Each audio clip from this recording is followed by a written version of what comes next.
short guys? Now, is that rumor about the $1,000 of steam? That's true. wow. What's that smell?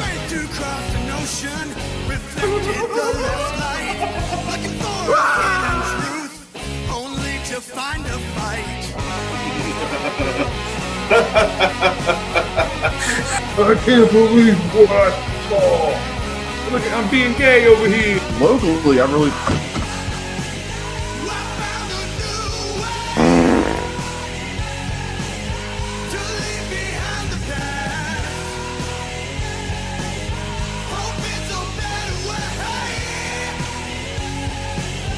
What's your thoughts on premarital sex?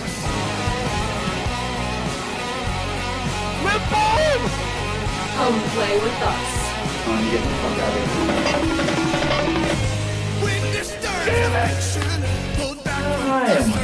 5,352 feet. How's your sister?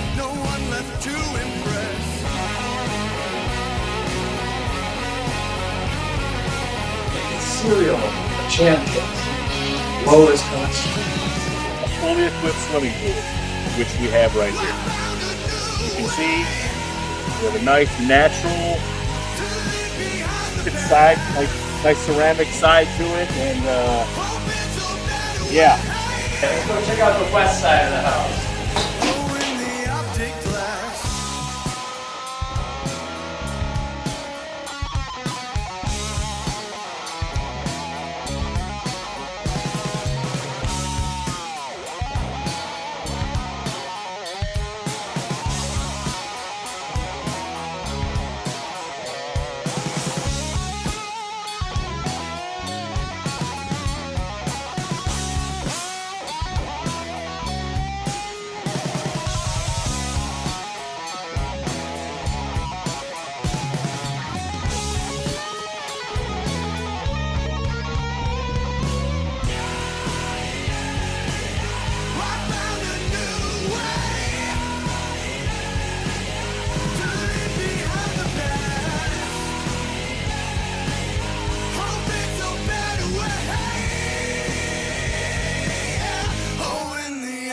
Glass.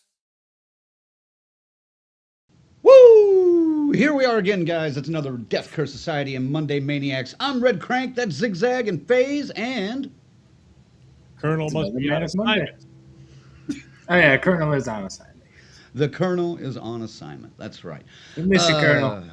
Yep. Colonel will be joining us later on. He's got some stuff to take care of tonight, but that's all right, because I have a feeling he was only going to bring this movie down. No, I'm just kidding. I have no idea where Colonel was going to be on this, but gang, later on, here in just a few minutes, we're going to be talking about The Bride that is in theaters now from writer-director Maggie Gyllenhaal. But first, of course, we got to say, hey, what's going on? Hey. Wait. Ziggy, go ahead. Tell us about poker. Oh, poker, yes. Well, first of all, with Colonel being out, he's on assignment, but I'm okay with it. A night in here with it not smelling like a package of old bologna, if you know what I'm saying. You know what I mean? Oh, my Lord. Leave him and his smell alone. I love the Colonel. You kidding me? He's a snuggle bunkins. Yeah, man. This weekend was my league championship for poker. I went in there as the second seed. So, I mean, we played with 10 guys, and nobody went out for, like, almost 2 hours. It was just a war, dude. Everybody wanted it. Everybody wanted it. And, I was down to – we started with 10 grand in chips. I went down to 3,500. I couldn't win a fucking hand. I was getting no cards. This is the same old song I sing every time when we come on here. You know, but I get a pair of queens. Yeah, world's smallest violin. And I look at the guy, and he's raising, you know, and I'm all like, okay, I know you have kings or aces. I go, but this is the best hand I've seen all night. I'm all in. And he calls, of course, with aces. Good call. Of course. So I was like, well, good. I'm going to be the first one out, whatever. And I guess I'll deal for everybody. And then, lo and behold, the turn is a queen. Trip queens. Zag stays alive. And then his next big blind on the next hand gets 5-8 offsuit, so we're right back to the shit cards. But nobody raises, so the flop comes out Jack 5-8. I fucking two pair. A guy bets like $5 grand. I shove it again and holds up. I win again. So I was on my way I went all the way down, made it to second place, and it was Nice. a pretty good finish. Yeah, it was a good finish. Wanted that title, man, but the guy just had way too many chips. He was just stacked, you know. So Yeah. Way to go. yep, I'm dealing. And then yes, thank you, thank you. Yes, I'll take it. Then of course we had these savage cash games afterwards, you know, Oh, every yeah. time. And bro, this shit is crazy, man. I mean, what goes down in these cash games, I mean, I see some of the most devastating beats to people in these certain games. I didn't play any in between. I did, but nothing happened to me. Nothing bad. Fair enough. Yeah. But then I did very well there too, man. Kind of very good weekend. I'm not going to say what it is, but it was Lucrative. it was very lucrative, man. Yeah, like let's just put it this way: the Milwaukee trip is paid for. God damn, motherfucker. Yeah, it's all good. Nice. I'm missing 2 days of work for that. It's Oh, that hurts, huh? oh, it hurts. Don't worry, FaZe. Meals are on me, my brother. Well, I'm so jealous that you guys are going to Milwaukee Horror Con this Yeah. weekend.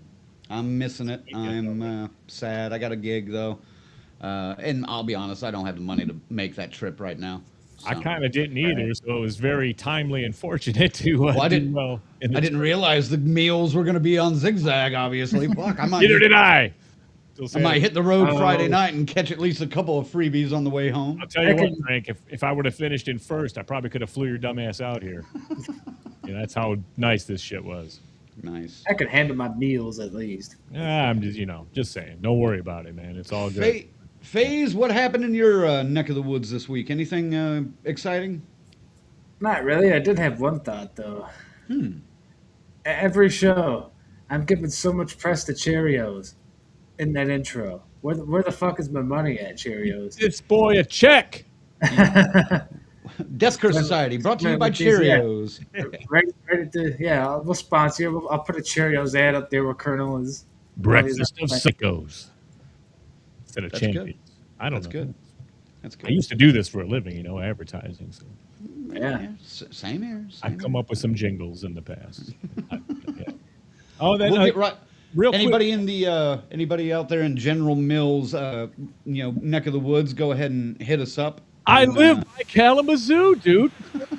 Kellogg's is right fucking there, man. Let's get the cereal sponsorship.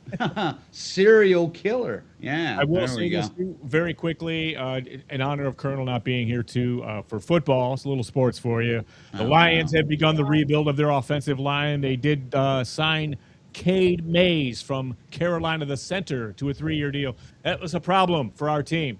Our quarterback should have a little more time now. And then we got Larry Boran, an offensive tackle, just to help. We got to rebuild this whole fucking thing if we got any shot at the Super Bowl. And they've started to do it rather than say, we're good. We're good. We're good. Oh, no. We love the guys we got, which are fucking a mass unit of a Russian roulette. What is the revolving door of just fucking injured motherfuckers? So hopefully these guys got some mileage on them. We can get this thing going again. All right, I'm done. All right, good, because you just caused an earthquake that made your whole world shake there for a minute. I hit my desk, damn it. I saw that. Damn it. All right, let's see who we got in the house tonight. Of course, right out of the gate, he's like 3 or 4 weeks in a row. It looks like Joshua. Joshua, make sure you're coming just one day to the Milwaukee thing. Oh yeah, he's coming to Milwaukee. I got to hook up with you, dude. I got an idea for a bit. So I'm going to make you a star, sir. Good. I don't even know what he's talking about. This is all Ziggy's thing. Yep. Tell Joshua I said hello when you see him up there. Of course, Tyrone's in here.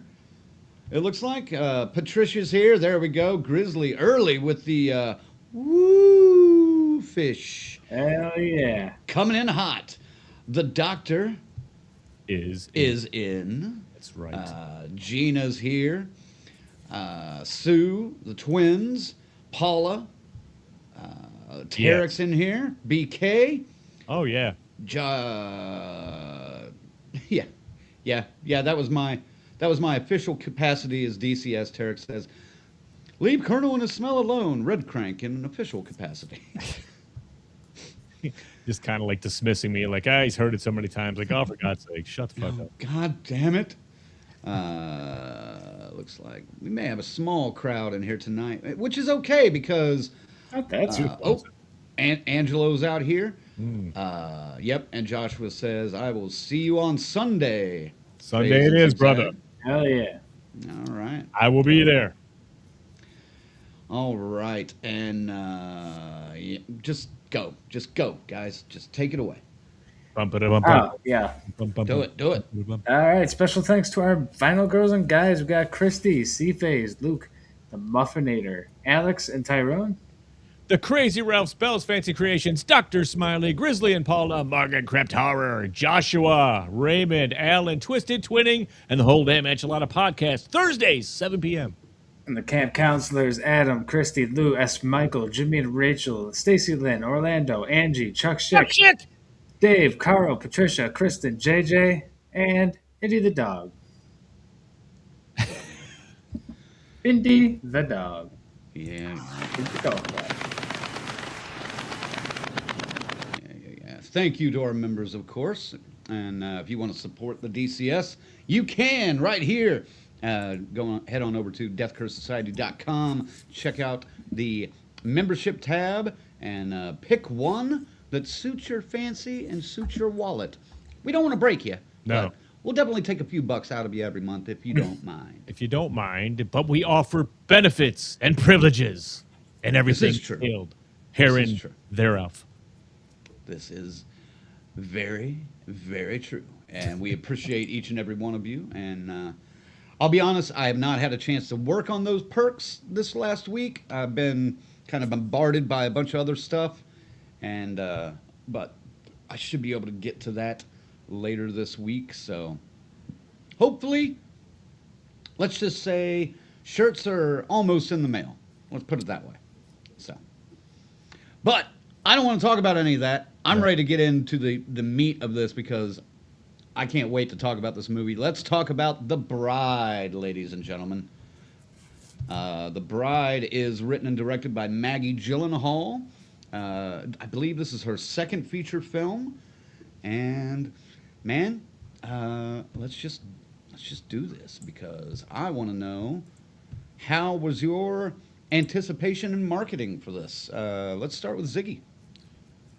You know, I am not usually a fan of modernizing classics in this manner.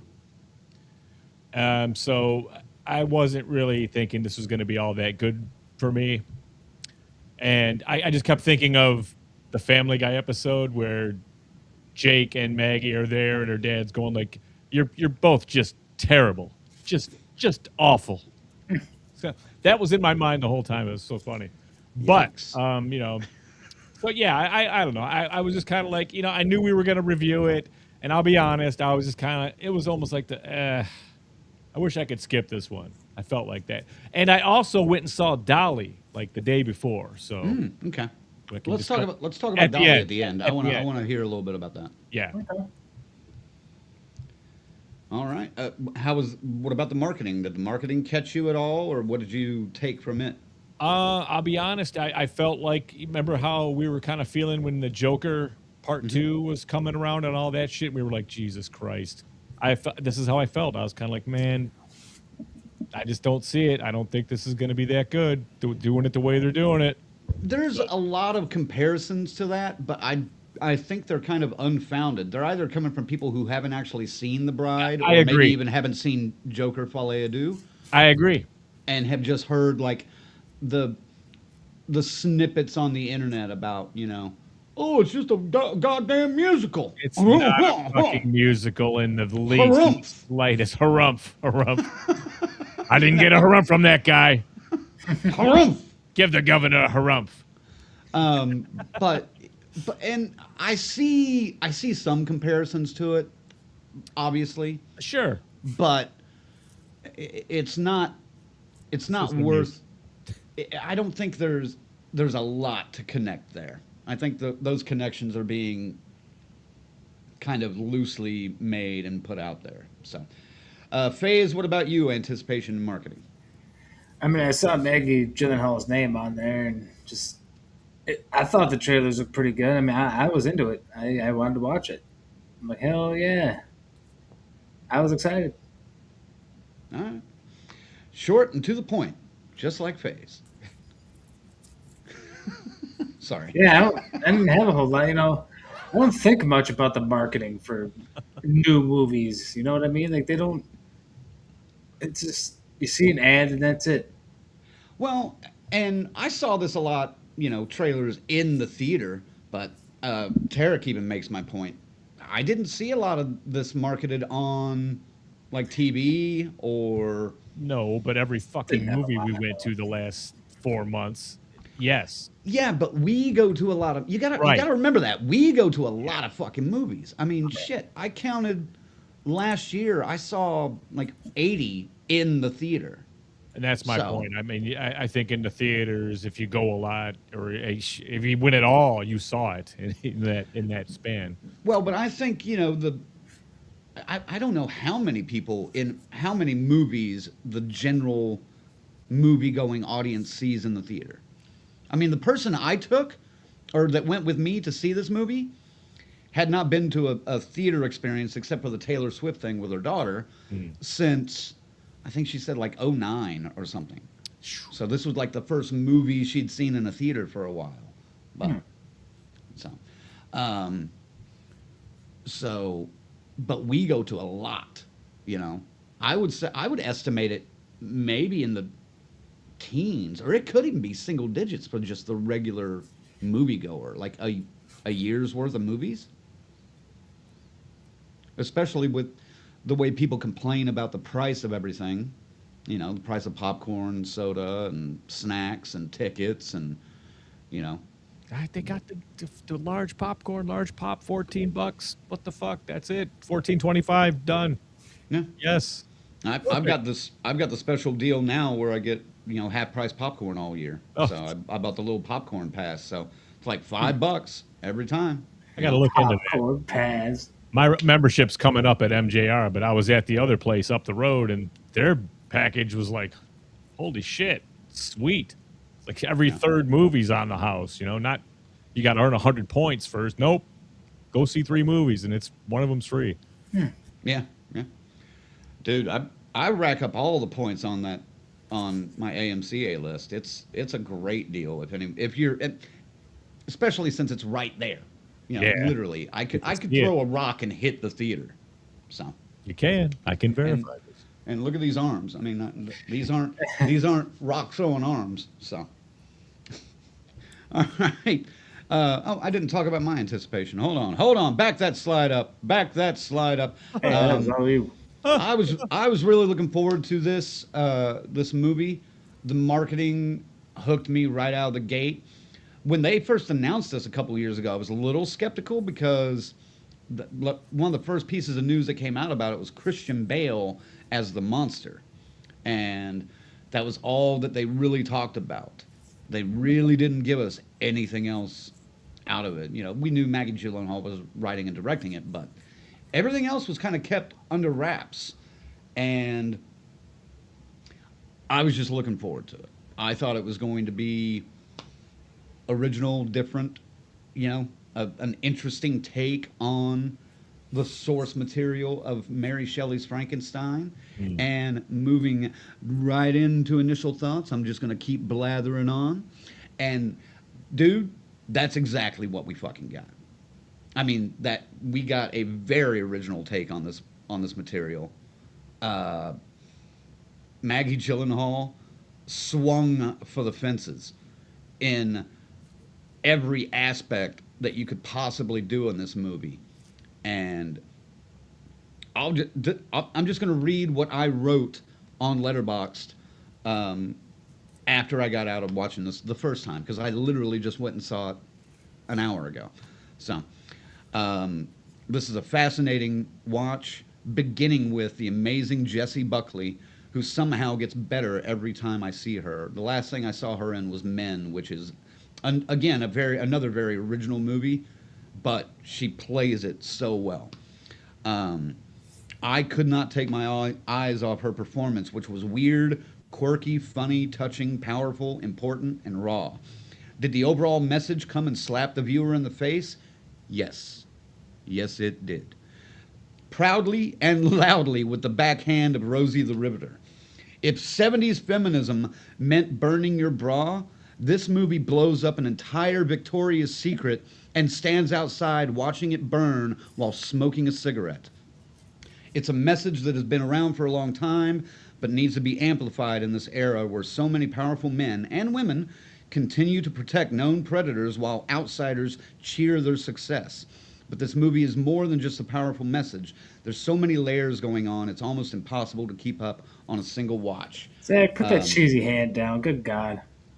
So soon, hopefully, I'll be able to see it again. I wrote this on Friday. I'll hopefully be able to see it again, and soon I'll be putting on the Ritz. So those were my initial thoughts coming out of the theater. FaZe, what about you? Was he saluting me? What the fuck? Yeah, he was.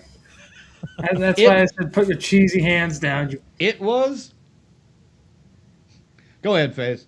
How do I follow that up?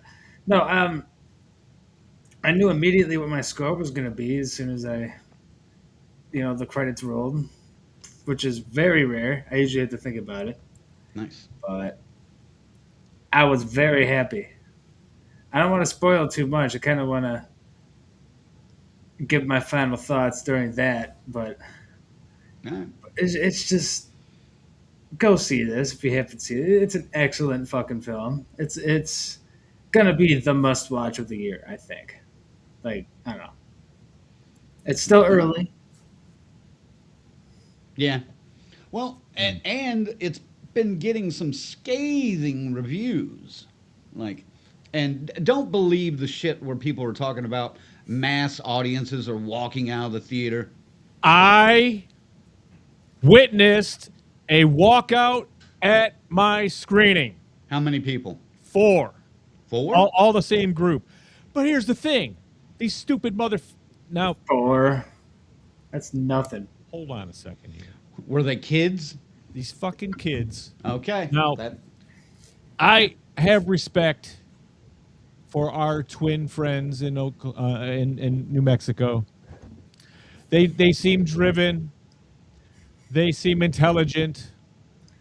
And you know what I mean? Just good enough to sit down and take in a fucking movie without first getting up every 15 minutes and leaving the theater and then coming back 4 or 5 times before finally bolting at about the 47-minute mark. Damn. So, what the fuck, man? So, yes, that kind of audience, they are getting up and walking out.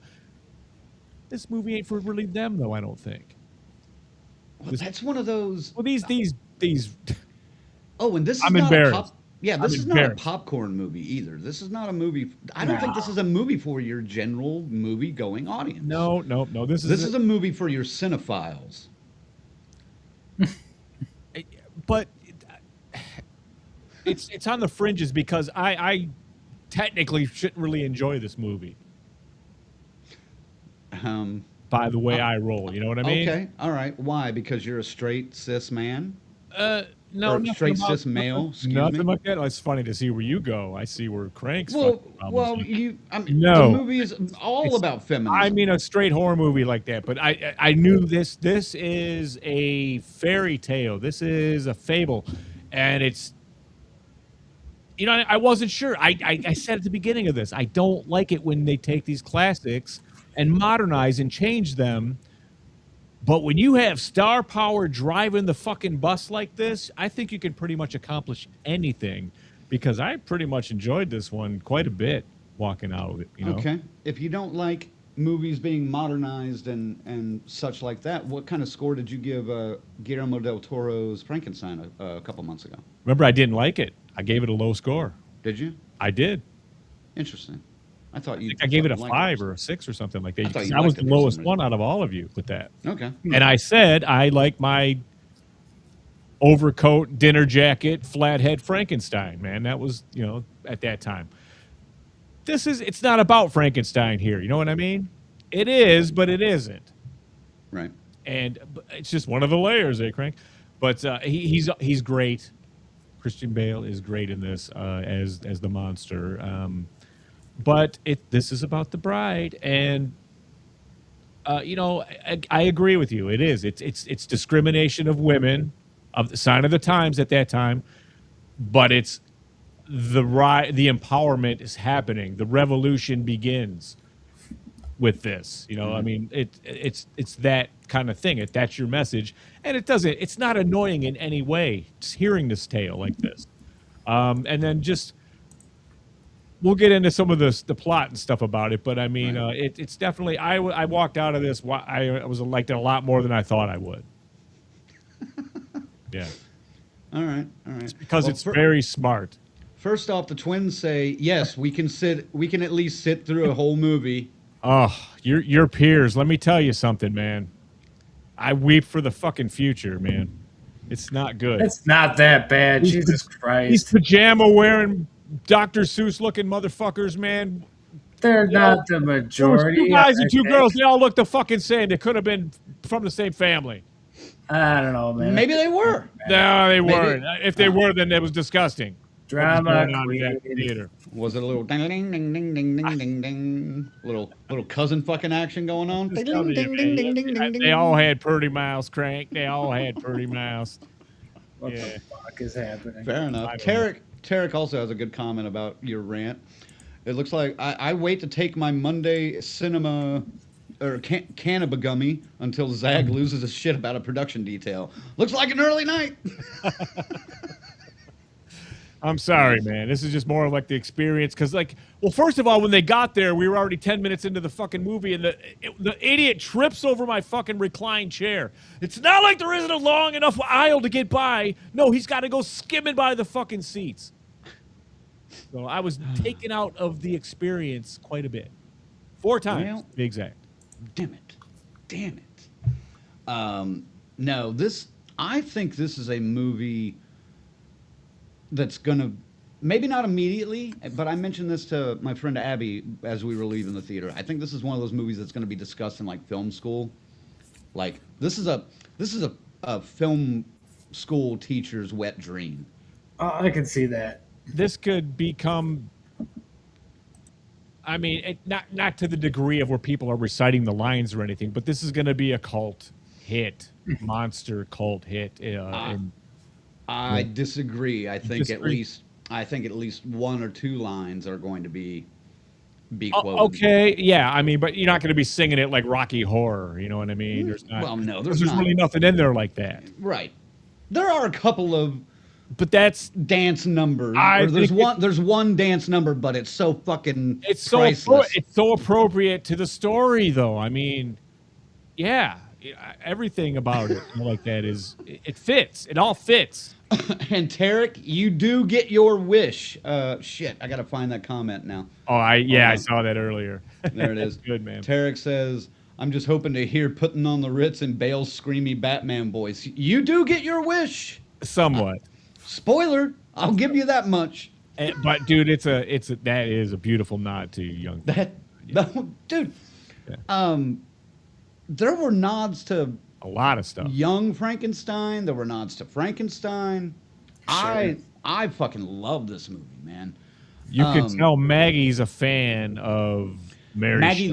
Maggie loves movies. Yeah, that's what you could tell. That's what you could tell a fan of, because even the fact that Christian Bale's character has this like love affair with basically a Fred Astaire knockoff, if I'd be so bold to say. It's funny. It's Jake. It's so funny, man. There's a story there. There's a story between Maggie and Jake about that. It's really funny. But yeah, I think this is going to rank up there with like Clockwork Orange, The Shining, 2001: A Space Odyssey. But see, look at it now. It's tanking at the fucking box office, dude. It doesn't make any sense. Dude, The Thing tanked in movie theaters. And now it's described as one of, if not the best horror movie of all fucking time. Yes, sir. So yeah, but I don't know about all that with this one, you know, but no, I don't think it's gonna eclipse movies like The Thing or things like that. But what I'm saying is this is going to be studied. This movie is going to be studied, broken down. If you folks, and I know lots of people do, get into like that fairy tale, that grim style fairy tale fantasy. Just nothing's real. Nothing really makes sense. Frankenstein's. Everyone's aware of him and knows he exists in this kind of world. I think the Marvel, all that multiverse shit, kind of makes this more plausible. I mean, to me, it does. I mean, just by the way they do this, every slightly different change in this world here than it is to this one here. Now, let me ask you this, because before we move on to Act 1, could you, and I know a lot of moviegoers and movie fans are going to say no to this, but can you see this as a direct sequel to, what, 1935? Is that when Frankenstein came out? Can you see that as a direct sequel? FaZe, you want to pipe in while he's got the thinking look on? I was reading the comments. I'm going to need you to repeat the question.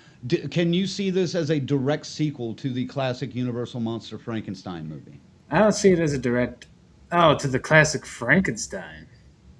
I was thinking more of a reimagining of The Bride of Frankenstein. But well, obviously it's a reimagining, but can you take the movie we just saw, 2026, and connect it to, what was it, is it 1935? Is that when the original Frankenstein came out? Can you connect I don't know the years, but I would have to rewatch it, but maybe. I mean, it's kind of a pointless connection, in my opinion. I think I broke Zigzag.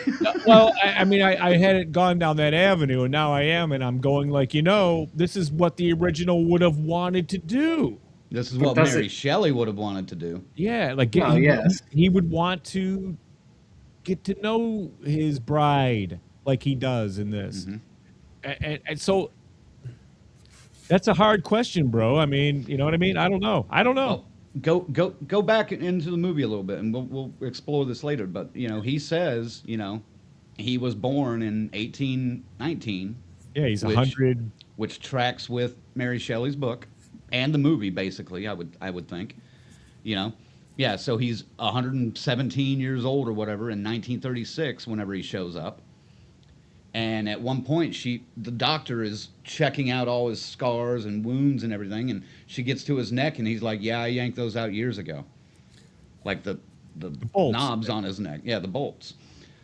And yeah, I mean, I need to go back and watch the original Frankenstein again, but I kind of see it almost as an absolute direct sequel. I watched Bride of Frankenstein just to see. And that's why it sucks that Colonel isn't here, because I know, right?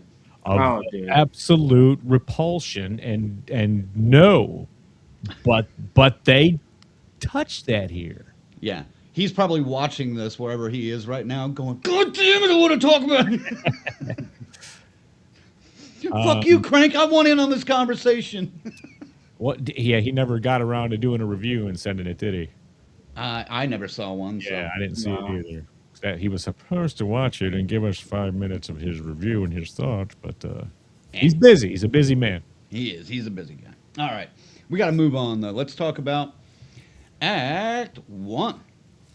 Are there any, FaZe, did you see any comments in there that we need to go into before we move on? Oh, people are definitely talking, but I don't know if there's anything that needs to be high. I mean, there's a few good ones, a lot of Tarek, and I don't know about highlighting. Okay. Then I'll just move right on. Y'all are having good conversations here, and I love it. Yeah. All right. Speaking from the afterlife, Mary Shelley says she has a story she wanted to tell after Frankenstein, but could not due to her death, and obviously... Where is she? Purgatory? That's a good question. I would say, just to keep it general, yes. That's the easy one. I agree. But wherever this place is, and there's just nothing. Well, just one light kind of coming in. Where are any of the ghosts that we as humans interact with on this ethereal plane? Where are they? Are they all in purgatory? Well, I think that's part of it. Is isolation. It's probably you have your own slice. And now we're getting all fucking... Getting theological up in this bitch. Theological, religious lessons for y'all tonight. Brought to you by the Catholic Church. Brought to you by And Cheerios. Satan. That's right, Cheerios. The cereal of religious We don't know where to go. All right. God damn it. You guys have got me all hacked up now. All right.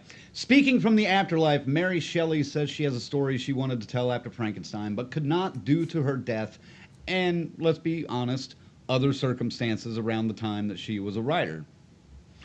To tell it, she possesses Ida, a woman living in 1936 Chicago, who, in her trance, proceeds to discuss the criminal activities of crime boss Lupino. Lupino's henchmen, Clyde and James, discreetly kill her afterward. Elsewhere in Chicago, Frankenstein's monster, a.k.a. Frank, arrives at the house of scientist Dr. Euphronius. Having read about Euphronius's work on reanimation, he enlists her to create a companion for him after a century of loneliness. Euphronius and Frank choose Ida's corpse and successfully revive her, but she loses her memory in the process. Frank takes advantage of this and states that she is his bride and lost her memory in an accident, which she accepts. All right, we're going to just stop right fucking there.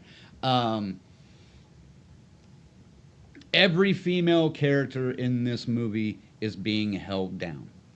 That's one of the first tones that's set in this movie, especially when you meet Ida and she's at this table at this club. Looks like a mob club, and you can see the confliction in her eyes of her absolutely not wanting to be there, but having to play along and go along with it and deal with all these assholes that are around her and their stupid fucking jokes and their hands all over her and forcing her to do whatever they want her to do, taking away her free will, all this bullshit, and it's boiled down into this one beautiful little scene. And then when she gets, we'll just say possessed because it says this in the synopsis. Hold it there, though. I mean, when she gets possessed, I love that snap. Go ahead. Snaps there, but I mean, it has to be entertained that something's wrong with our bride. And it could be stress from all the life she's living. Well, we find out some more later on. Sure. That kind of gives a little backstory and subtext of why she's even there. Sure. So, I get it, I get it, but I mean, I entertained in my mind schizophrenia because Mary Shelley comes flying out of her, a British, she's in Chicago, Oh, yeah. And this British voice just, and it's all this that shit. was a great British accent, by the way. It's true. I definitely disagree on the schizophrenia part, but it has to be entertained, though. It has to be. Well, right. Oh. And could it be, go with me on this ride for a minute, could it be that, yes, she's possessed, but keep in mind, schizophrenia, when it was first introduced, was kind of just thrown a lot of places. Oh, she would have been diagnosed with it, of course, but it would have thrown been thrown at women a lot. Right. Oh, yeah. Now, to go to the supernatural plane, perhaps a possession is just like this and would make people think she's got something wrong with her. But no, there's truly a fucking voice in her head that's kind of commanding her and shit. Well, if this was the late 1700s up in Salem, Massachusetts or something, she'd have been burned at the stake as a witch in seconds. So, but I mean, here she is. She's in the Chicago, in gangland, in the height of mobsters. You know what I mean? Right. So,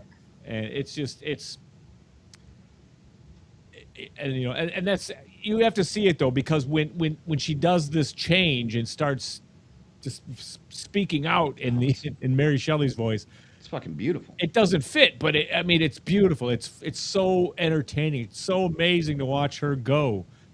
Both of them, Bale and who is this again? Jessie Buckley. Jessie Buckley. Welcome to the fucking A-list, because goddamn. Oh, dude, I still, it's not a horror movie, but I still want to go see that Hamnet. She's gonna win that award, I would assume, best actress at the Oscars here in a week or two. There could be something for her next year, man. At the Oscars. And there could be something for this next year too, because this is a fantastic fucking performance, and I love it because it starts so. I mean, when you meet her, it's just her, like I said, sitting at this table, and the camera just is like slowly zooming on her, and you hear all the conversation going around, and you can see it. I mean, just look at her eyes in that first scene, and her entire face. Just, you can see that she wants fucking out. She literally says, "Fuck this shit, I'm out." Snap. But yeah. Faze, jump in here. How'd you feel about the snap? Oh, I loved it. I loved the whole opening, the whole entire, from the moment the movie started to the bride on the screen. I'm like, yep, this is gonna be fucking fantastic. Her performance was awesome, going back and forth from, this woman that she is, Ida, to, God, there's so many names. Penelope. No, fucking That's what he author. Oh, Mary Shelley. Yeah, Mary. Yeah. Thank you. I always lose names when I'm talking, but the snapping back and forth, the accent, just the whole thing was spectacular. I mean, it was like they shoved a shank up her ass when she would turn into Mary Shelley, because she would just go and start getting lines out, dude. And it was like, oh my God, I mean, Like, yeah, man, all proper and shit, but offensive as fuck. oh, it was beautiful, dude. Yeah. And Good God. There's nothing about that scene I did not like. No, from the whole thing was spectacular. Yeah. And when that guy leans in and is just like, here, take an oyster. And she's like, no, I don't want to. He's like, no, you're I'd rather going not. to. Yeah. Well, she doesn't really start using that phrase until later, but the phrase. Yes.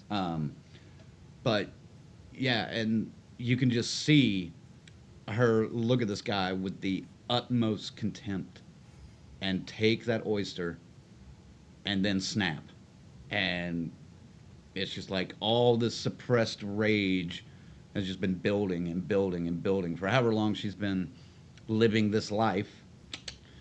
And it's great. But okay, we also got to talk about Frank and Dr. Euphronius too. So, Faze, keep going. What did you think about that initial meeting and his reasoning for going there? I loved her performance too, dude. That's Annette Bening, man. I know, dude. She's so good. She's so good. Like, probably my favorite performance in this whole film. I'm not gonna lie. Like, she just kicked fucking ass. And all I love Annette Bening. But besides that, I was entertained. I mean, after the whole opening, I'm just like, yes, let's fucking go. And I liked it. It was different, but I kind of liked the mask and the hat and the whole thing. It's I dug it. Well, I fucking dug it, man. That's Frank, though. He's not like a flat-headed Frankenstein per se, Right. bolts, but he's got some staples in his head. And he's going to stand out in the crowd if he doesn't cover up. Yeah. Right. Lots of scars. And the way they play it, at least the way I saw it, the way they play it in this movie is, Frankenstein, the movie Frankenstein happened. And he's been kind of staying in the shadows, just traveling around, trying to stay hidden ever since.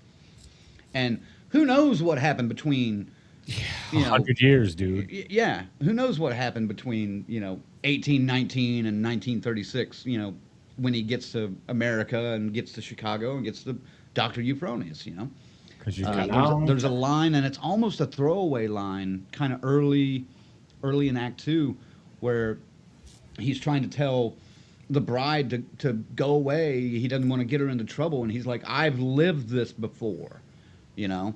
You don't want to be around me for this. mobs will come. Mobs will come, Yeah. and it's horrible, you know."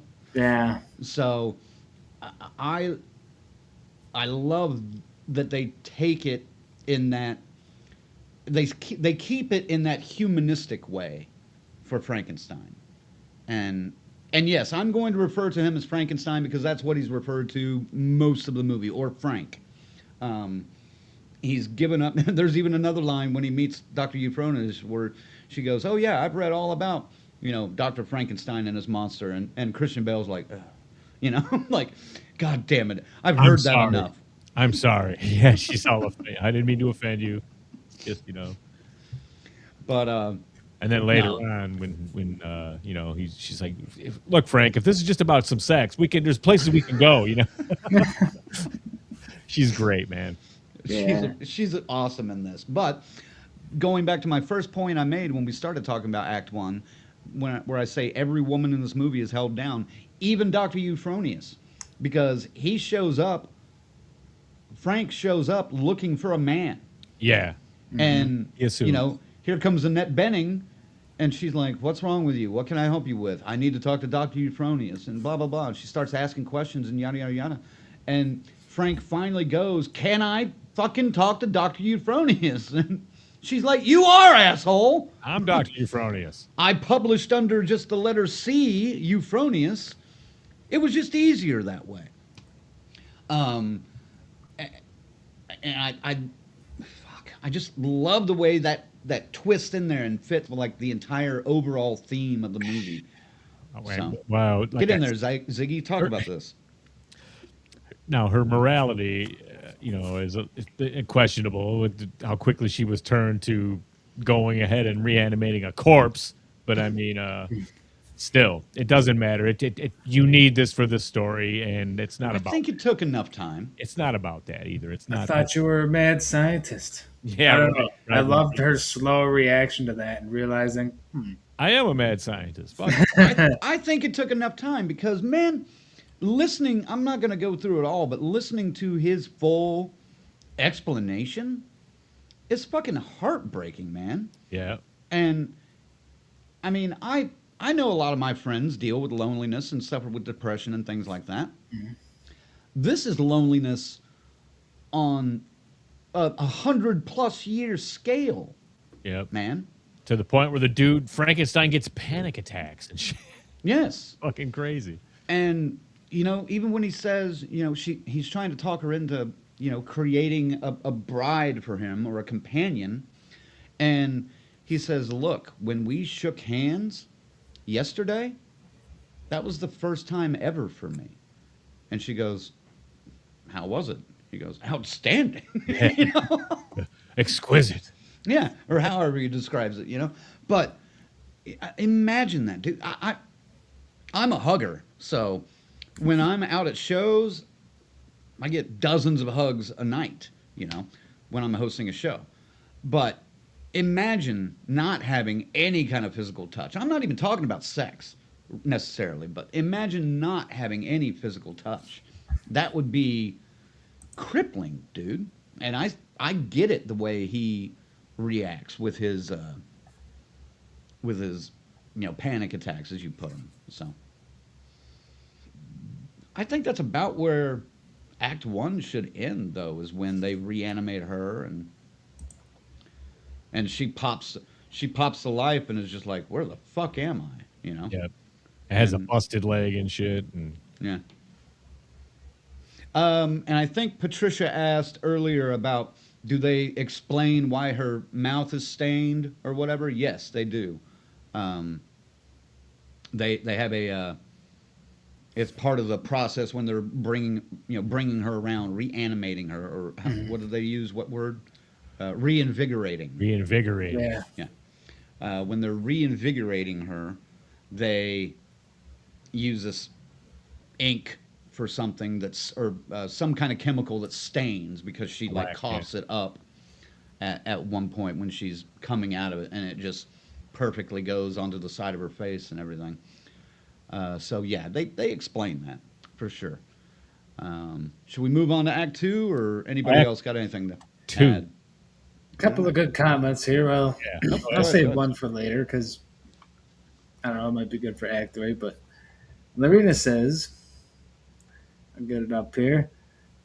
It's worth noting that the bride is quoting Bartleby, who starts saying, I would prefer not to, as a way of rebelling, and she finishes against the system. Anarchy. Anarchy. Yes. See that? Yes. Well, and even Dr. Euphronius makes a comment about, oh, we have a very well-read corpse on our hand, which is hysterical. And dude, before we move on, just let me ask: were you guys laughing at this stuff? Because some of the dark humor in this. Yeah. I found fucking hysterical. There were good moments where I chuckled, yeah. Everybody was laughing except the four morons when they were in there. Fair enough. So, all right, let's get on to Act 2. What do you say? Oh, there we go. All right, Act 2. Frank and the bride go to the cinema to see a movie featuring Frank's favorite actor, Ronnie Reed, and then go dance in a club. As they leave, two men harass the bride, and Frank retaliates by killing them. He tells the bride to leave him. This is the scene I was just talking about. But she decides to live life as a runaway with him. They stow away in a train to New York City, killing a security officer who finds them as the train passes through Indiana. Meanwhile, Detective Jake Wiles and his assistant Myrna Malloy investigate the murders and eventually follow them to New York. All right, I want to pause there for a minute. Again,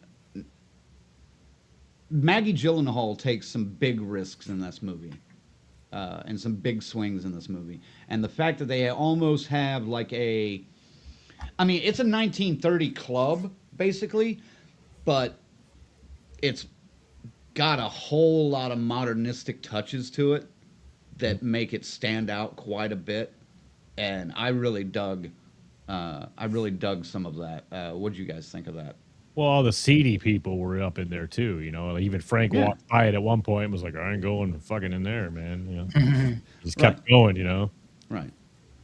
And but she was like, when they went by there, she's like, oh my God, and just made a mad dash and ran right in there. These are my people. Yep.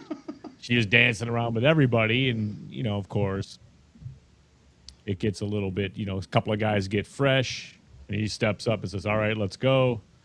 And then outside, two more idiots come out and try to, they pretty much try to rape her right there. And, they pummel Frankenstein a little bit. And then he gets up and takes care of business. Oh, baby.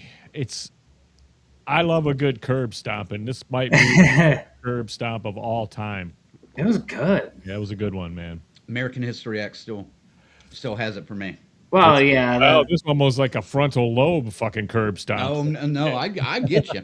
Dude, and I think, and I'm hoping there's a director's cut when they release this on physical media, because I've heard the studio made her cut a bunch of the violence. Really? I think that scene especially was a lot longer. Because from what I read, test audiences, the biggest complaint that they got from test audiences was on the sexual violence, which this was the scene that would have been that if it was going to be it, right, was off the charts, and just the violence in general was off the charts. So I don't mind the sexual violence being toned down because I don't know, that makes me feel a little icky, but the the curb stomping and shit I'd be into. Hell yeah. Give us more of that. I gotta say, I'm not. When it comes to a movie, it's art, and because it's art, anything goes, man. And yeah, oh yes, of course, I'll always stand on that side. Yeah, yep. And this is absolutely art.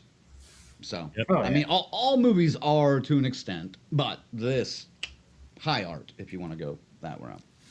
I mean, well, like I said, there's a lot of ingredients working well together here with this. I mean, but I have to keep I keep looking at the 2 stars, the most, obviously. Right. I mean, but yeah, I mean, the way it's written and the way it's executed is, I don't know, man. I think y'all have to go see this one. Yeah.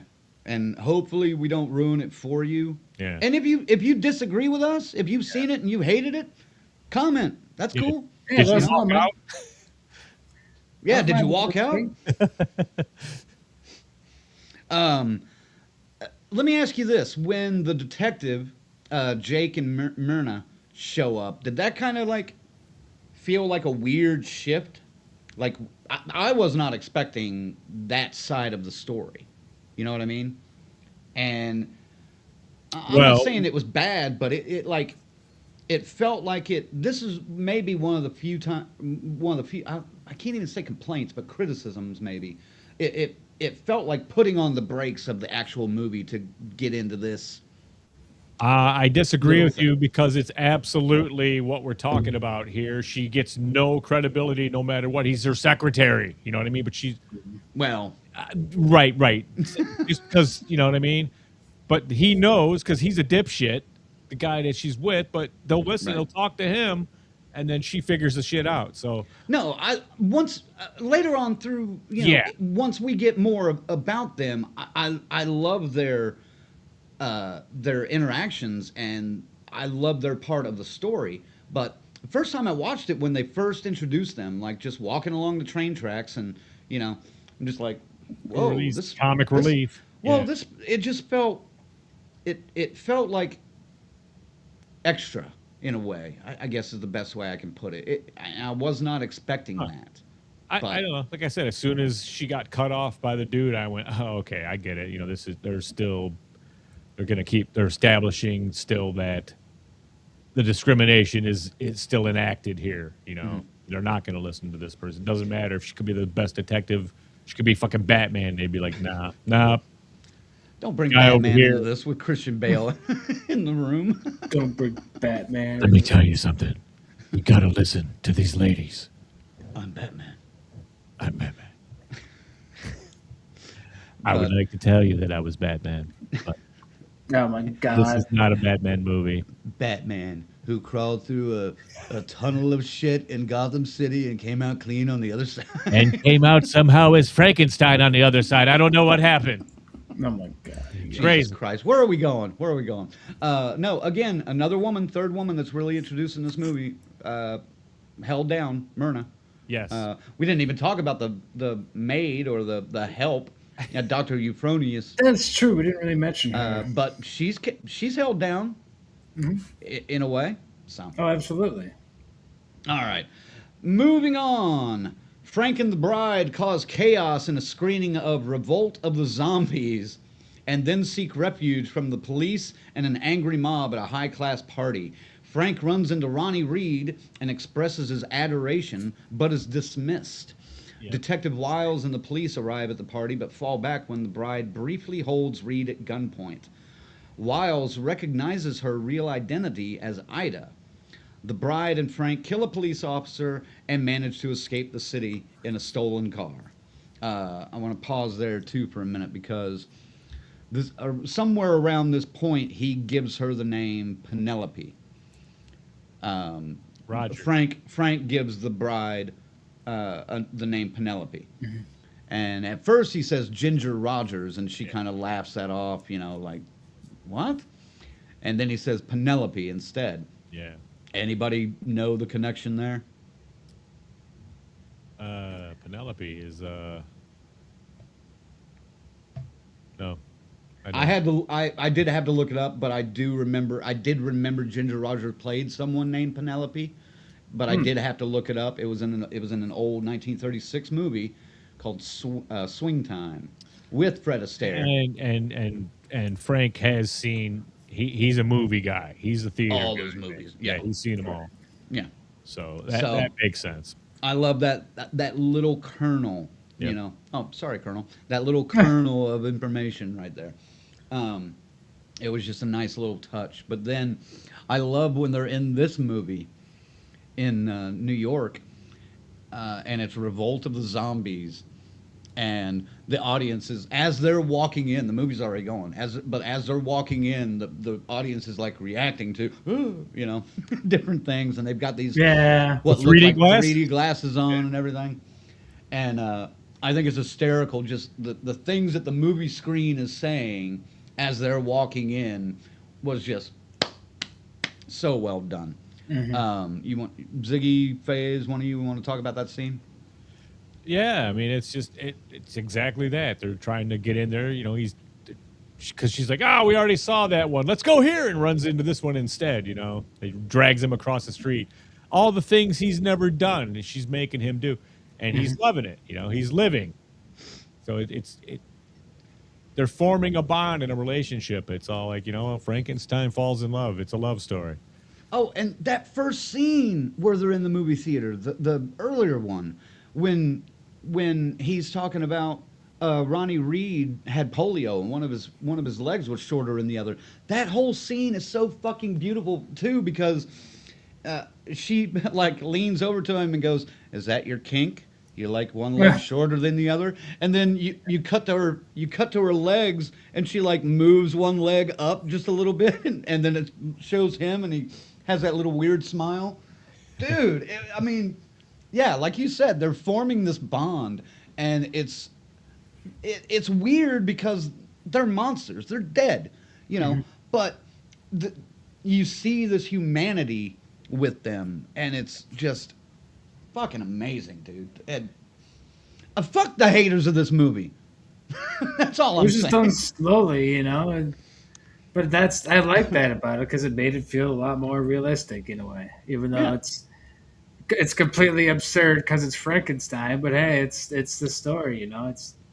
Dude, I love that old fucking theater. I loved the movies they were showing. I love that conversation about the polio. I loved all of that. This movie could make your head explode like Scanners, though. There's so much going on, you know. There's a lot going on, but that's why I want to rewatch it again and possibly again. Kind of like Sinners. Nosferatu. It's not, and weirdly, it's not mentioned in the synopsis, but in that second movie theater scene where they're at the Revolt of the Zombies, there's a couple sitting in front of, you know, Frank and the bride, and the guy is getting a little bit too amorous, let's say, handsy, and the bride, you know, the girl that he's with is saying no, and finally the bride at one point just smacks him in the back of the head, and she's like, "Hey, she said no." Keep it in your pants, buddy, or you know, however she puts it. And then he recognizes them and freaks out. They have to run out of the theater. Yeah, and that's how they end up getting to this, you know, high class party where he meets Ronnie Reed. Yeah, they start serving. Yeah, they just walk in and they're like, "What do we do now?" And they just grab trays and start walking around. It's trying almost to like blend it's the Three Stooges, man. I think it blends in pretty fucking well, It though. does. I liked it. But I was like, holy cow, man, you know? I mean, it could be another thing she's into for fuck all we know. Well, because everything that we've ever seen about these high-class parties like this, especially back in the old days, none of those people are actually looking or talking to the help. They don't even see the people. They see a tray of champagne walking by, and they grab one. And that's exactly what most of these motherfuckers are doing. Like, when they first burst in, people turn and look at them, but then there's no... Well, she grabs it, and she jumps right in and takes it right away. Right. So, but like, there's no immediate, like, maybe we should point these two people out to somebody? Oh, no, they're just the help. Oh, that makes sense. So, and him meeting his hero and then just getting dissed, ultimately, was great. As like a snapping point for him, in a way. Sure. You know? Faze, you want to talk about that scene between Christian Bale and Jake Gyllenhaal? That was one epileptic fucking club there, Random Lights. My God, they caught that vibe pretty well. But no, that was neat. You know, they're getting to see him kind of react to that and have his heart crushed, and the whole thing was nuts. The whole scene. Well, a lot of people, and Jake played it well too, though. Oh, she killed it. Oh, I mean Jake played it well. Jake, yeah. No, man, it's not one of my favorite scenes, but it was still one of the ones that was done really well. It's like, I'm not interested in that kind of You're, thing. you're not my type. Muffy. Muffy. The help is hear him? bothering me. What? What? I said the help is bothering me. Yeah, pretty much. Yeah. But it was crushing to him, though, and Oh yeah. you felt bad for him. Now this was the dance number, right? Happens right here, doesn't it? Yes. Yeah. Now, like we mentioned, there is one dance number, and it's brilliantly put together with the backing track of "Putting on the Ritz." And yes, Christian Bale, his Frank, does scream out the line, Yes. and they do almost this thriller-esque dance yeah. that It kind of was hysterical. And it's not really mentioned in here either. But while Ida, or the bride, has the gun on Reed, she's kind of channeling. And I think the dance was the beginning of that. I think the dance was some past victims that get, through Mary Shelley somehow, maybe, get sucked into their bodies. And, because it's the society people that are doing these fucking dances, and Frank and the bride. But it's like someone with the marionette is just controlling the whole thing. And I just did you think take that? Did you take that as Mary Shelley doing it, or was I it just a just- fever dream? I took that as the fourth wall fell down, and this is just part of it. You know what I mean? Just here's some weirdness for you. Enjoy. I don't know about that. I mean, could have been some puppetry. You never know. I mean, But the fact that the bride then starts channeling all these other victims, looking around the room and seeing like, hey, what did you do to, Rebecca? And like starts calling out each of these, powerful men that are in this room. calling him out Before- too. It's like, ooh, I know what you did, That's motherfucker. the thing, though. You haven't said that yet, though. What she's there for, why she was killed. You haven't said that, so We haven't found out. we haven't got there yet. Letting you enjoy this. That's why I didn't want to jump up. Yeah. Yes. But I really fucking. There's so many good scenes in this movie, and this is another one that I really, really dug. I mean, that whole section was just great. But they end up shooting a cop and escaping. I'm gonna keep going here because there's a lot in Act 2, and we're already an hour 13 in. Yeah, no, we're probably gonna go over, but it's fine. Oh yeah. All right. So the bride and Frank's crime spree becomes well publicized, and Lupino recognizes her in a newspaper. He executes a minor character named James for failing to silence her, and dispatches Clyde to kill her again. Meanwhile, Malloy makes a connection between reports of murder sightings of the pair in cities where Reed's films were set. This prompts Malloy and Wiles to travel to Niagara Falls, where they find the couple just as Frank asks the bride to marry him. Wiles confronts the bride and informs her of her true identity as Ida. She injures him in response, shooting him in the foot. As Frank and the bride flee, Frank admits that he was deceptive toward her in the beginning and conveys that he actually did not know who she was before she died. She forgives him.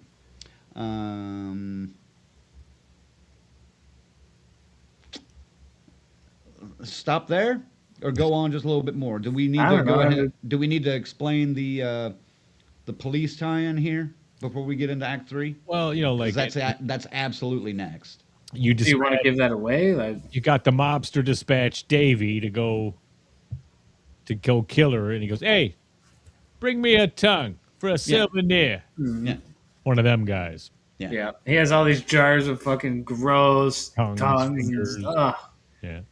Yeah, we gotta give this away though. I mean, we're spoiling the movie anyway. So Yeah, I'll there we go. spoilers, folks. Yeah, this is a big one. We've given away a couple of main points anyway, but this one's a big one. So, Wiles explains to Malloy that he and Ida were planning to take down Lupino, and basically she was a confidential informant or working kind of undercover for them. He expresses his guilt that his inaction led to her death, and he decides to retire and promotes Malloy to be the detective as his replacement. Malloy tracks Frank and the bride to a drive-in theater in Illinois. At the same time, Clyde arrives and fatally shoots Frank in the head. Yeah. The bride escapes with Frank's body, and we'll stop there before I think that's the end of Act 2. So,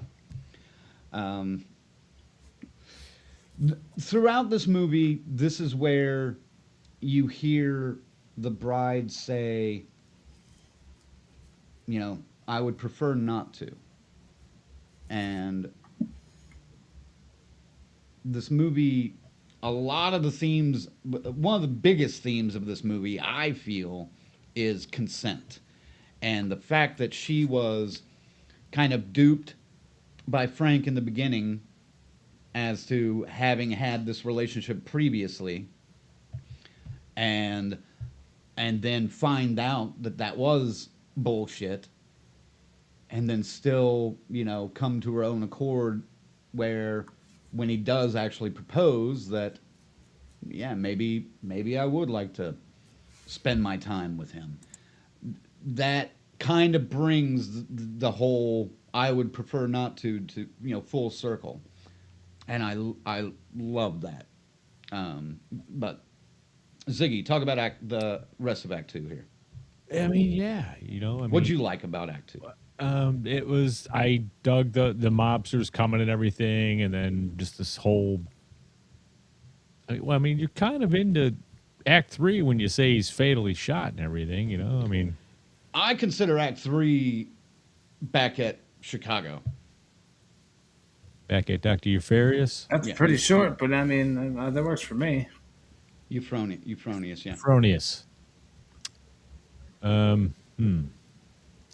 Well, it's a short Act 3. It is. It's short, but it's they go through a lot, and you see, yeah, it does. She realizes like, well, this dead guy, I'm dead.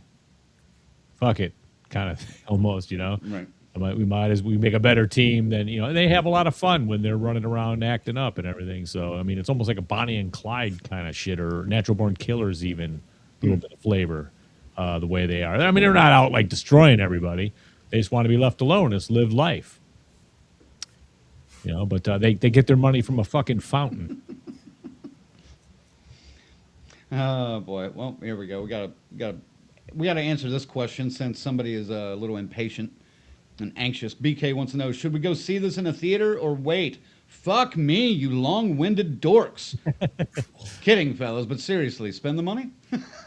Yeah. Frank did twice. I've seen it twice, yeah. Bridgie will love that, Brandon.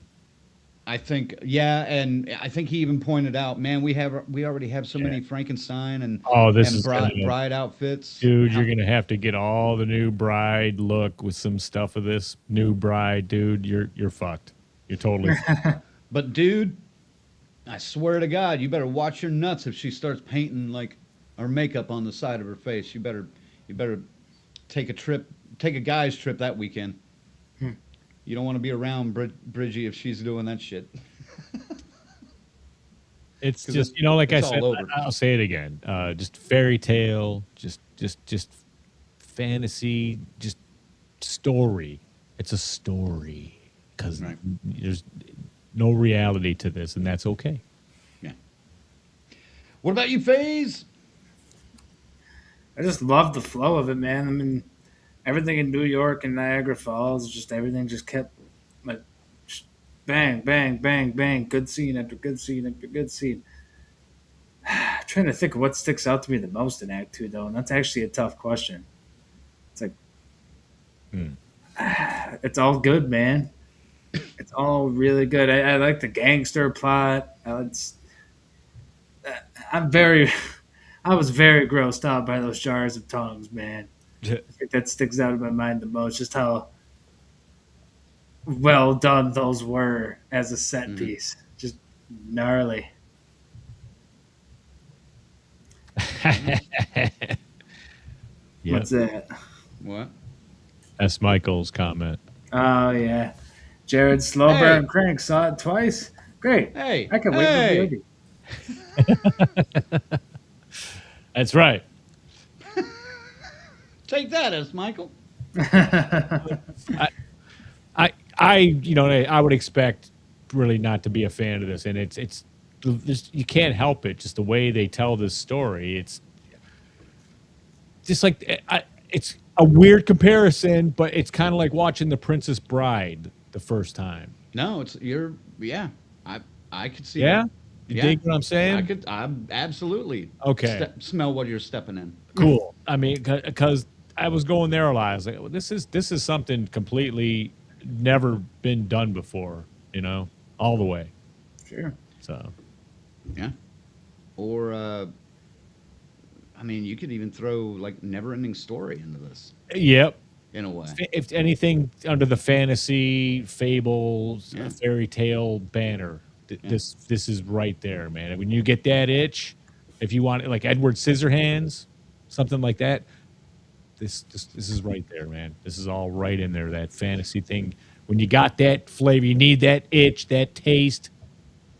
This is one of those movies. Yeah. All right. Before we move on to Act 3, Tarek just brought up a interesting point that I want to talk with you guys It is a about. good point.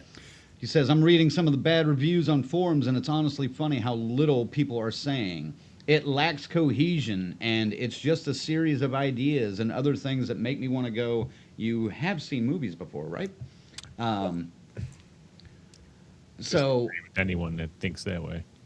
I mean, there was some clunkiness to this, and at least on first watch, and it was smoothed out a little bit the second time I saw it. I'll be honest, but like I mentioned, when the detectives are introduced and they keep kind of like plopping back in, it felt clunky in that respect a little bit. But by the time I saw it the second time, it was a lot easier to take. So, but I can see where some people are saying it lacks cohesion, but I would say that a majority of the people that are saying that are the short attention span people. Right over your fucking head. I'm not even necessarily going to say over their head. I'm just saying, they're the people that scroll TikTok and are entertained 30 seconds at a time. But when you sit down for 2 hours and 6 minutes, then you're going to get annoyed. I mean, shit. I haven't heard FaZe complain about the runtime of this motherfucking movie once, and it's over 2 hours. I was concerned, but I had a feeling I was going to like this movie anyway. So I'm like, all right, this could be like Sinners where I'm going to love it. And I was right. The fucking waterheads that kept walking out of the theater every fucking 15 minutes, man. I'll tell you, those are the ones that are saying, and they probably did a full review on it too. Oh, yeah. When they got back. Oh my God, no cohesion. Yeah, you fuckhead. You missed every plot point, and then you left halfway through it. Mm-hmm. Fuck out of here. Yeah.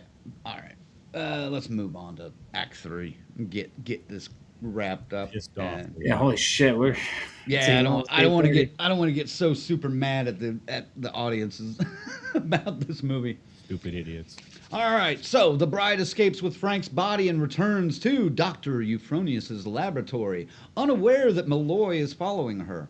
Euphronius declares that she is incapable of reviving Frank.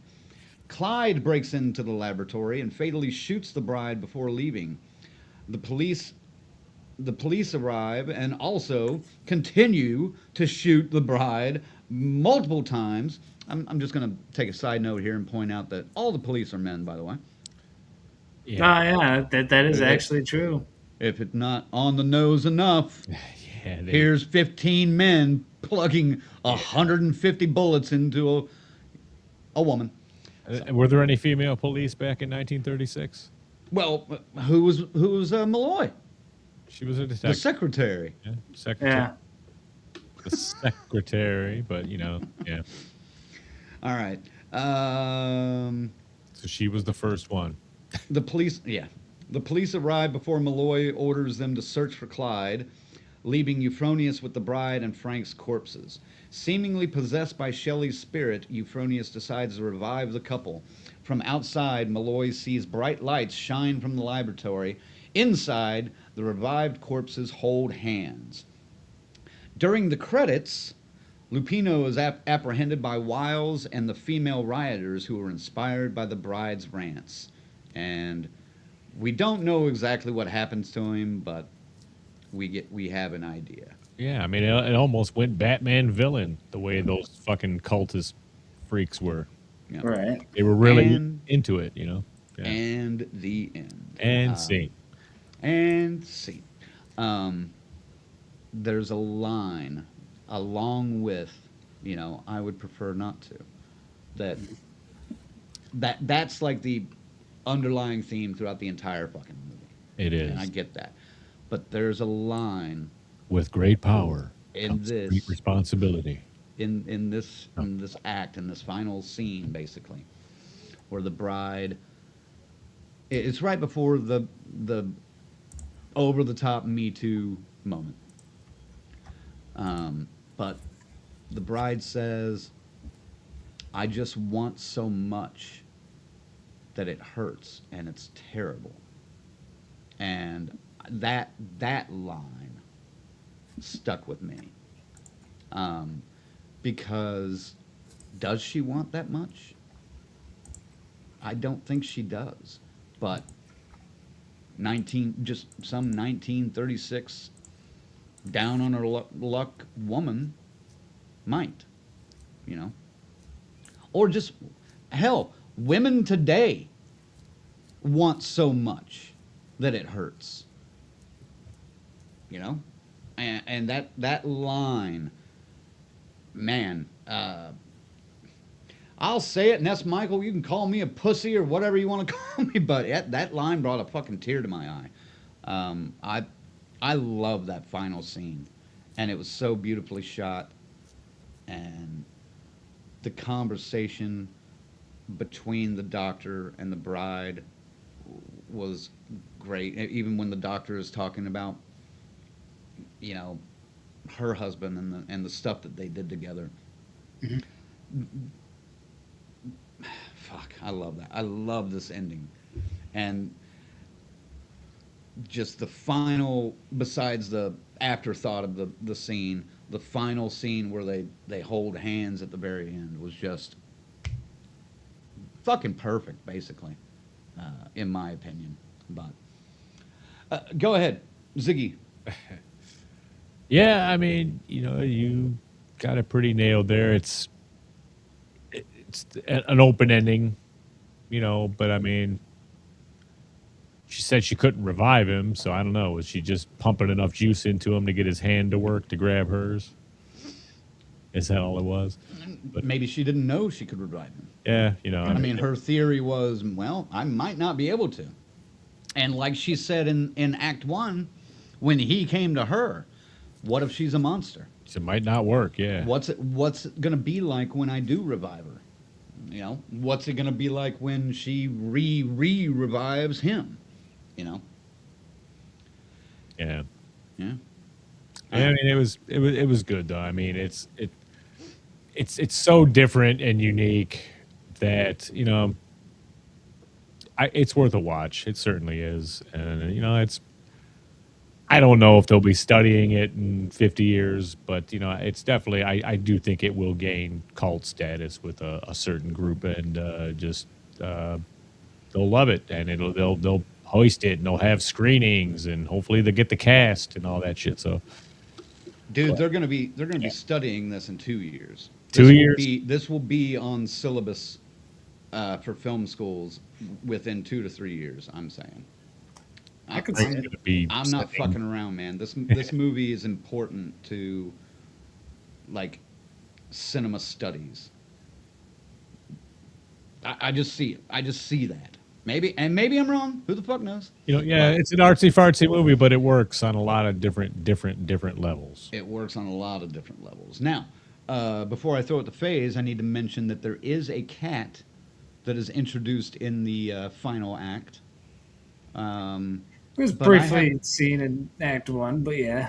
But I have an important question to ask Faze about said cat. Is the cat Dr. Euphronius' husband? I don't fucking know. It's a weird. No, I'm not joking. I'm not joking here. If it is, then cool. I mean, I didn't think about that. You didn't Why would see you any of make the- that connection? No, Well, I didn't okay. make that connection. All right, in Act 1, she just kind of lightly mentions, when she's talking to Frank at the very beginning, and he's like, I loved reading about your work on like field mice and blah. And she goes, and cats too, but we haven't published anything about that. And then right before the cat is revealed, actually, while she's doing it, I think, she's talking about her husband. And then you see the maid pick up the cat, and the cat has like these little mustache kind of markings on his face. And that's the only time you see the cat. But maybe this is just my weird mind working, but Jesus I think Christ, the cat Jack. I think the cat is a revived version, or maybe a failed experiment of transferring the brain into the cat of her husband. It's a pretty cute failed experiment, but hey, I'd take it. I mean, I don't know about the husband part, but I mean, a cat's a cat. Alls I know is it's an extra point from FaZe for the fucking cat. You know it. Oh, more than likely, more than likely. You know it. Oh my God, I am cutting you kids off right now. Rachel says, was going to ask, could this cat be nominated for an award? It was so little screen time. I mean, it's not. This ain't no Cat's Eye or. Best accessory in a horror movie. This one goes out to Rachel. I like how the comments stay there. Got to move those down a little bit, but Yeah. I'm not doing. Oh, and there we go. There's Rick. What's up, Rick? I noticed the stash, and yep, I agree. Crank. He says, there we go. I don't know. Maybe it's a wild theory, but the cat means more, and I think it means more than just some throwaway joke. Like, here's the setup in Act 1, and then here's the payoff in Act 2. I think it's way more than that. I could be wrong. But you don't think it is?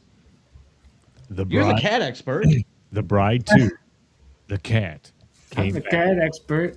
Out I don't of the know, three man. of us, you're the I'd fucking have cat to watch expert. it again, man, because I didn't make those connections. I need to watch this 10 times, man. There's so much going on here. And yes, I want to know more about this cat now that you mentioned this. Cat came back. Well, when you go back and watch the movie again, let me know. All right. All right. Anything else on Act 3 that we need to talk about before we move on? The cat was definitely my highlight, but I think we should definitely move on. It's almost The 8:40. cat was not your highlight. Please. Of don't be Act joking. 3, but no, that was also a joke anyway. It'd Okay, probably Jesus be, I Christ. don't know, but let's just move on. If the cat was your highlight of the movie, I'm going to be pissed. No, it's not going to be my favorite. I just went, oh, look at that cat has a mustache. Haha, cute. And then that was it. All right. Writing and direction. I was blown away, personally. But the writing could have maybe used a little touch-up. But I like the fact that, especially like Ziggy pointed out earlier, when she broke into her possessed mode and she went from, talking like a 1936 Chicago girl on the south side of Chicago, went from that to some British, 19th century Mary Shelley voice. Bath, England and shit. It was like, what the fuck? It was very like, whoa, On the banks of Lake Geneva. The banks of Lake Geneva. Like, Jesus. Geneva. I'm not ready. There's a throwback. Woo, boy. That's a good one. Don't start with me, Rachel. Jesus Christ. I love it. An I'd be able- Academy Award. I'd host it. All right. Will someone block her from the comments for a few No. minutes? Damn it. Producer? I'm not going to do my job for once. I'm not going to do it. Anyway, anybody else writing a direction? FaZe. Spectacular. Fucking airplanes. Maggie Gyllenhaal kicks ass. Ziggy, go. I got to mute. Don't do that. Don't do that shit. I love it. Right. The writing, I would have maybe got someone else to maybe, pump it a little bit. But this is great, man. Her eye for filmmaking is for real. I can see her becoming one of these directors that, is maybe as a whole body of work is studied, because things are going to be very diverse and different, I would suspect. But this is good, man, for, again, taking a classic, modernizing it somewhat. It's acceptable by me. I liked it. All right. Tarek, you're on my list. I love you, Tarek. Tarek, you're on my list. I'd block her, but I'm just not feline it right now. God damn. I like cat puns. And Paula, thank you. I know you're talking about Faze, but he prefers not to. I'm going to need you guys to pause with the cat jokes. God damn it. Can you nip this in the bud? God damn it, you guys. All right, next. Moving on. Casting and acting. Get the fuck out of here. Annette Bening, man. God damn it. So fucking good. Yeah, Bale and Jesse Buckley. Yeah. Kicked ass. Everybody kicked ass in this thing. Nobody really did poorly. But gotta give it to Dr. Euphornius, man. Miss Annette Bening. God damn. I loved it. I loved everyone's performance, but god damn. Dude, I mean, this is co-star driven by two fiery comets in this thing, man, and it's spectacular to watch. And Annette Bening just is a cherry on the top of the sundae. There's several other great performances in this throughout. The mobsters and some of the asshole guys in there and stuff are great too. That detective chick did a really good job. Whoever played her. Yeah, she's That's like Penelope Cruz. It's Penelope Cruz. Oh yeah, Penelope Cruz. Yeah. I'm sorry I used the word chick. That's probably a bad time in this very bad review. Bad review to do that in. No kidding. No, that was just Yeah. I didn't mean it like that. I just God I'm damn it. sorry, folks. We'll have a talking to with Faze after we. Bite me, both of you. I'm usually the one that has to talk to y'all about shit. God damn it. Anyway, this is. I can't believe I expected Bale to be good, but she was amazing, and if she doesn't get at least nominated for some kind of great Oscar award here, Best Actor is on the table, man. Oh yeah. Sure. Has to be. I know a lot of people went into this thinking, Christian Bale was going to be the highlight actor of this, just based on his former body of work. And I can absolutely understood. And, a given. But, dude, Jessie Buckley is one to watch. I've only seen her in a few things, but every single thing has been fucking amazing from her. And like I said, I could not, every time she was on screen, I was sucked in. And I wasn't just looking at the shit on her mouth either. I was sucked in just watching her eyes. And I tell you what, her eyes do more acting than a lot of people just in general. It's fascinating to watch her work. And yeah, Rick said something about she'll probably get nominated. Ziggy said the same thing. I absolutely agree. The bad thing is we have to remember this movie in January whenever nominations are considered. So it being March, they're going to have to put out and especially since it did so poorly in the box office, I don't know how many. Well, I don't know how many Academy members saw it this week, Are they going to see it in January when the Blitz goes out and everybody's got screeners They and screen all that shit when Yeah. when it's something was the buzz is out there, you know. yeah, but And the buzz went out during the festivals. So I mean, Right. that's where the thing really caught fire. but if they do not put a big marketing blitz behind it next year when the awards are being decided, that might hurt. So Yeah, you're right. Things get buried. we got to remember that. Yep. Well, And it could, there could be some political bullshit that Warner Brothers keeps them from promoting it for awards season next year. So, God damn it, Warner Brothers, don't be Well, assholes.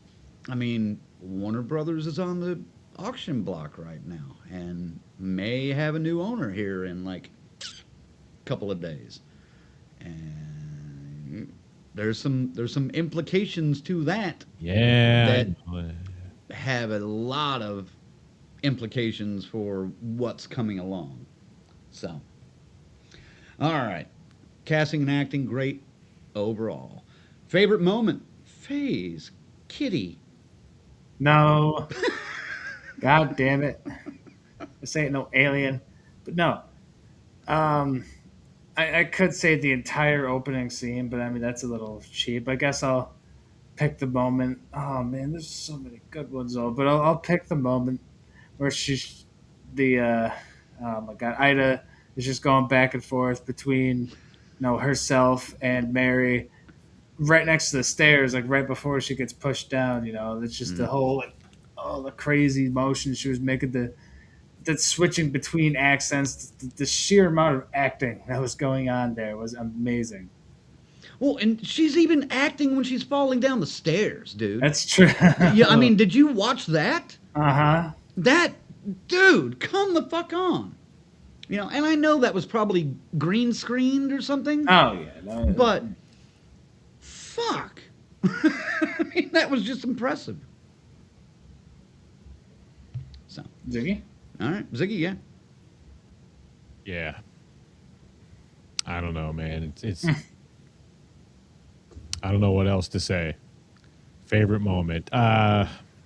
Curb Stomp, man, was just so good because he was just the instant regret of it, God, they did it again, shit! That kind of thing. And dude is dead, man.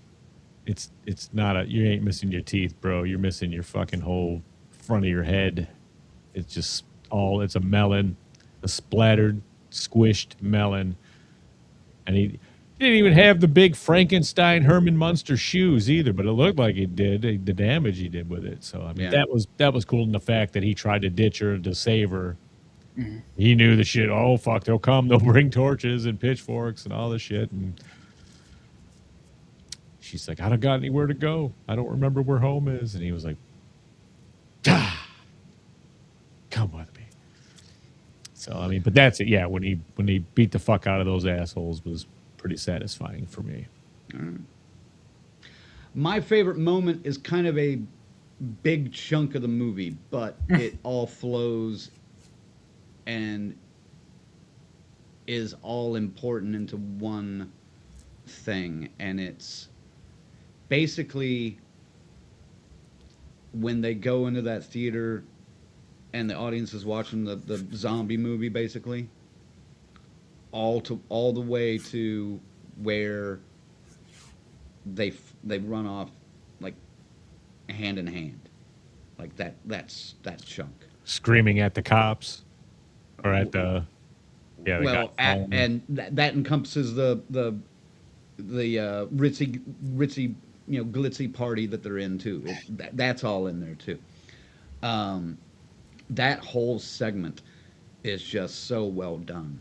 And it's even got that ode, to the mob in the original Frankenstein, where they're trapped in that alley for a second, and the mob is on one side, the police car is on the other side. There they are. Yeah, Yeah, and they've got fucking torches, like they do have torches. in 1936 Chicago. What the fuck, But god damn, that whole section right there is just fantastic writing and fantastic acting and fantastic directing, and I fucking love it. So anyway, that was my favorite moment.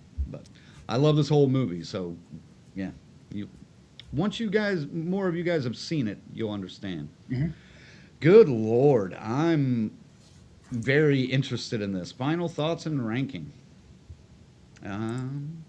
Ziggy? I just don't expect anyone to ever deliver on modernizing a classic. Never do. I don't think it's possible usually.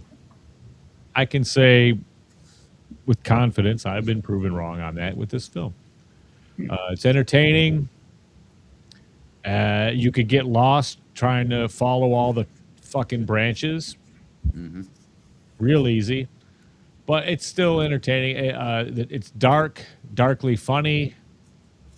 It still has the spirit of Frankenstein, though. I mean, universally, like from Universal, that style of Frankenstein. So I mean, that matters, you know.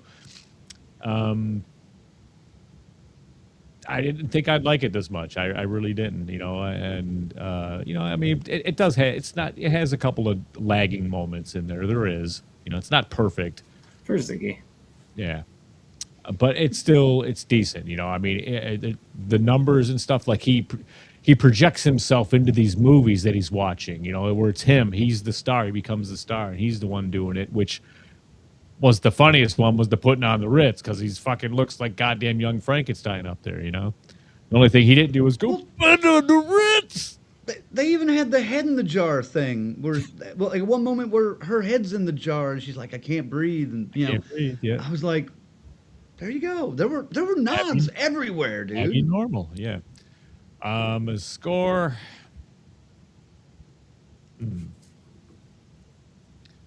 Yes. Gotta keep it in perspective, man. I enjoyed it. You should see it.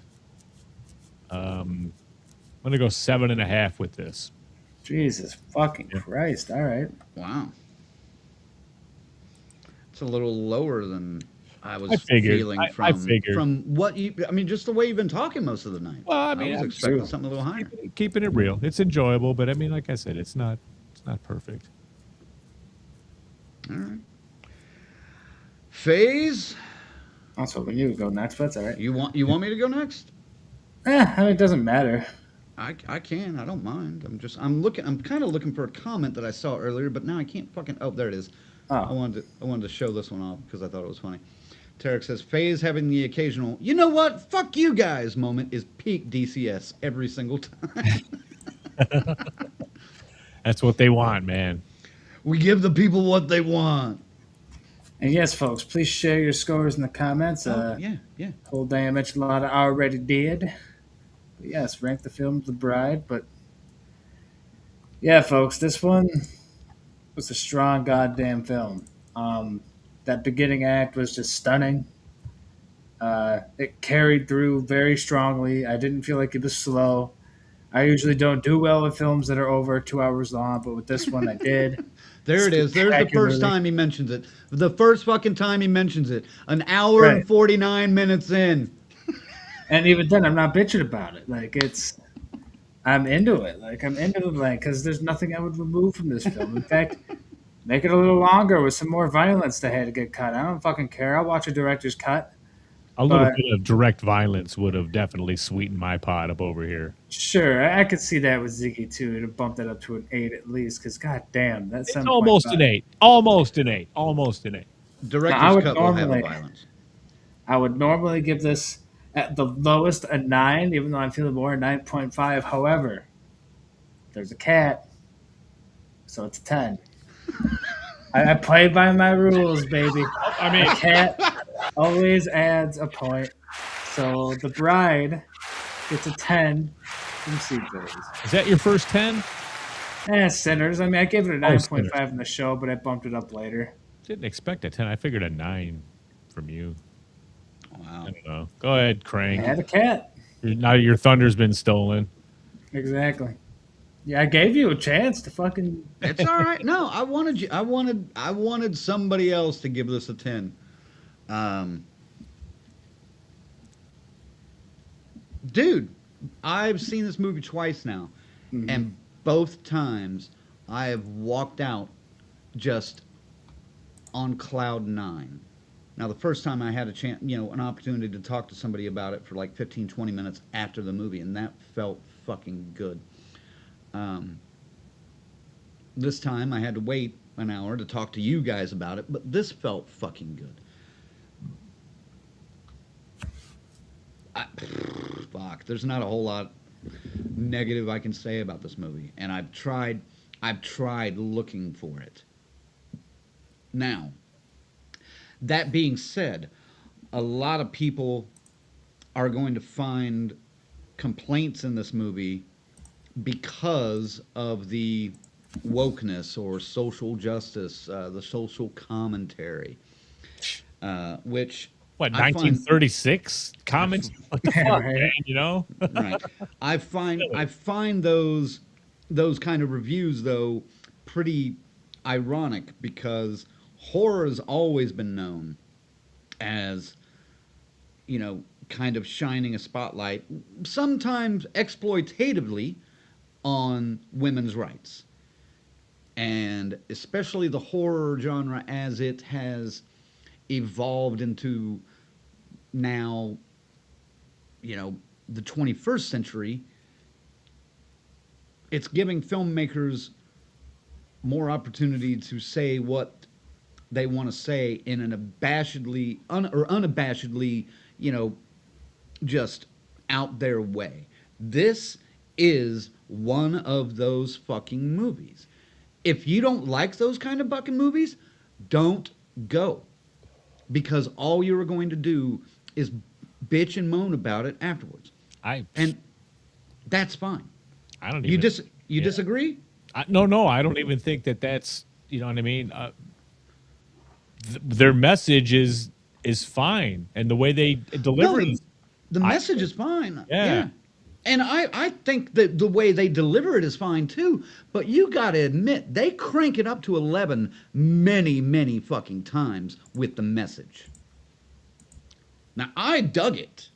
You know what? The way you can, I guess that's one way you can say, yeah, men were kind of fucked up back then, and it's okay because, I mean, you know what I mean? They're pointing it out. It was real. I mean, you should acknowledge it was real. Absolutely. But I liked the way that they made it seem like this whole world here, this is where the empowerment of women began, kind of, with her getting the badge, the detective, and that whole thing. But and the doctor even taking her stance. So I get it and stuff, but I wasn't put out like some of these other fucking movies we've seen where the message is like, good God, man, come on. But in those movies, our complaint isn't necessarily the message, it's the delivery. The delivery. Okay? Yeah. So that's what's different, in my opinion, about this movie. But a lot of people are going to take that brash delivery as an insult. My point, after I saw this movie on Friday, I normally don't do this. I think it was late Friday night. I was just like, you know what? Fuck it. I'm going to see what some reviewers say on YouTube. Now, every review I watched was guys. Mm-hmm. And every review I watched started with basically the equivalent of, well, if you like a whole bunch of feminism thrown in your face, this is the movie for you. Yeah. And that was it. And then they ranted and bitched about it for 15, 20 minutes. The movie does have a great feminist message to it. And if you don't like that stuff, it's going to piss you off. Absolutely. But it's entertaining, though. I mean, that's why and it's not like they're shaming anybody. They're just kind of saying, look, this is how some shit was, and shouldn't have been that way. Should have never been that way. Right. So, like I said, I don't mind the message, but a lot of and I don't know how to exactly word this, but some people are going to find offense with it. I'm not gonna point you out. I'm not gonna, call you names because you disagree with me. If you do, come back at me later and say, "Man, I saw that movie. I really fucking hated it." Which that's fine. That's cool. But this is my fucking kind of movie. I know you guys like to call it crank as fuck. Crank as fuck. Absolutely. This one Crank is. as fuck. I wasn't gonna say it, but yes, it is. I should have worn the fucking crank as fuck shirt, but I didn't. I decided to wear another strong woman of horror Yeah. on Oh, my sure. shirt for celebrating this movie and Women's History Month. And the month. Yeah, I mean, it's inappropriate for us to do this movie like that. But I mean, damn, it just all wasn't designed that way. We weren't thinking that when we put this on the fucking schedule. Well, they were thinking it. Right. Well, yeah, They were probably I thinking get of putting it on the what she's schedule into. this month. Yeah, but I mean, So- I get it. But I mean, again, there's nothing wrong with the way they did it and stuff and the way they tell it. I think it's fine. I mean, if anyone that's got a problem with this, you need to go check out a mirror, maybe look deep and just see what you see. Or go to therapy. That could help. Yeah, That too. I mean, because this isn't the reason to get upset. Not at all. This is it's an entertaining story with a very, very deep, strong message in it, and you should listen to it. I don't know, man. And Upset, it doesn't compute. Right. But this message is in your face, but it's done in your face well. In your face. Sure. Wait, almost so good it's sleight of hand. You don't realize you're getting, You do, especially at the end when she goes off on the Me Too rant, which was, that's the equivalent. Oh, the conversation between her and the doctor, sure. Right, at the end. So, but I got to give it a gonna score. argue. No arguing. I got to give it the score. So, Score this bitch. Bitch. I don't want to give this a 10. Go ahead. I don't want to. Give it a 10 like FaZe did. Come on. You did, but I don't want to, and I don't know why. But yeah, fuck it. Give it a 10. This is damn near, for me, a perfect movie. And I think it deserves it. So, anyway. I'm Fucking sorry. Zag, dragging the average down. God damn it. 9. It's still a 9, boys. That's strong. Yeah. Nice. Who That's gave us what I felt when I walked out. 7.5. That's what I'm sticking with. We'll see if these boys can talk me up higher, But I'm just that's told you. That's not a score. That's Tarek making fun of you. But there's a cat. 10. Yeah. Now there's only one score. Oh, is there? Oh, wait. Oh, yeah, and Gitsy, I missed that. So there's 2 scores. Okay, I'm not seeing them. They're starting. I don't see him. Okay, there we go. Oh, Gitsy. Ranking. Jesus, really? Ranking is easy. 10. This movie resonates in my soul. She loved it. Yep. There you go. It's There the you go. 10 for her. And I don't think I'm going out on a limb saying that obviously women are going to take a lot more different things out of most men in going to see this movie, Sure. Whole Damn Enchilada Pod says 10 out of 10 best film of the year. Are you saying the whole year? All right. Gonna be tough to beat. I've seen it twice. So far, not my favorite film of the year, but clearly the best. Interesting. That's an interesting way to put it. There you go. So what's your favorite film of the year? I'm curious so far. I'm not mad at anybody for giving it a 10, man. It's a good movie. I'm mad at myself for giving it a 10 because I like to hold on to those, I do too, but there's some Yeah. movies that are just spectacular, man. Like, you got to give it to some Give it a 10 yet. No 10 from me. Not once. because you hold them back, I'm son. stingy with those. I don't even think Colonel's given a 10 yet either, has he? No. No, maybe He did. one. I think he did Yeah, one. I think he but did. Can't remember what it was though. It was something major, though. I remember Was it that. Dr. Sleep? Might have been. So I was thinking exactly that when you said that. So that has to be it. That is good. That is good. One of these days we need to do some research and go back and get all of our rankings off of our old videos and log those somewhere. Right. But not today. Not today, kids. Today, kids. Not today. All right. All Any right, more? we should wrap this up. Yeah. Oh, fuck. Any more here in the comments? And this movie is crank as fuck. Did you just avoid it? All right. Rick says Dolly is his favorite. Interesting. I do want to see that, but I don't. It's not playing at my theater, and I don't really feel like driving right now. So. It's okay, man. It's because it's got slasher elements. It's got body horror in it. Yeah, you know. But I mean, the killer. All right, whatever. You know, it's neat. But I guess it's a pro wrestler. You know, so the person playing Dolly. The person playing Dolly in the mask. They never take the mask off either the whole time. But some of the mannerisms were pretty. You know, there's some disturbing moments for sure in it. It's definitely. I would say see it once. Bloody. Oh yeah, there's some blood in it, man. There's some body horror. You know, there's some body mutilation for sure. Nice. And dolls, god damn it! If you're afraid of dolls, see the movie Dolly, because this one brings back the scary dolls posted up all over the place, and they're spooky. So yeah, nice. Not bad, not bad. Cool. All right, gang, take it away.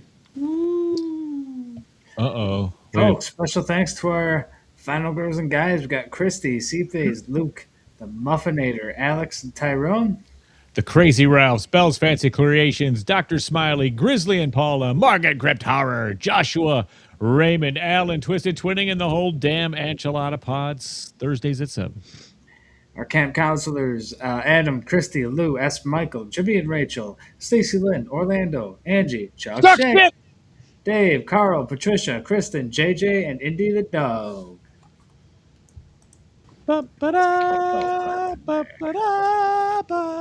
clap. There we go. And folks, if you want to become a member like Indy the dog, you head over to deathcursesociety.com, click on the membership tab. I put it in the comments there for you. Pick a tier that works for you.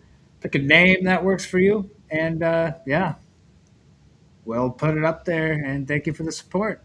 Thank you, goddamn it, thank you. Pick another name that annoys Crank to the bejesus. That makes us everyone. You had to just be Crank. You could annoy Ziggy or Colonel or me. I don't care. I mean, just put your name. Or just your name. I think Crank doesn't like Art the Clown, so you might maybe... Fuck off! Oh, that would piss him. We should say that. Folks, well, I'll start sending you out, I guess. That was a fun show. I loved it. I love this movie. I love reviewing it. I love getting these opinions. I love getting pissed off at Ziggy's 7.5. I love the cat. What's not to love, man? And next week, folks, we are, this weekend, we are going to Milwaukee Horror Con. So we're going to be recapping our trip there.